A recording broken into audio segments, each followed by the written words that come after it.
皆様、まもなく1号線に神戸三宮方面に向かう電車が到着します。危険ですので、黄色い線の内側にお回りください。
足元にご注意ください。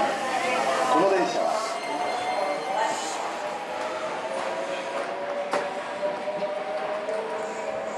5号線の電車が海徳急行京都佐原中です。次は天橋に停まります。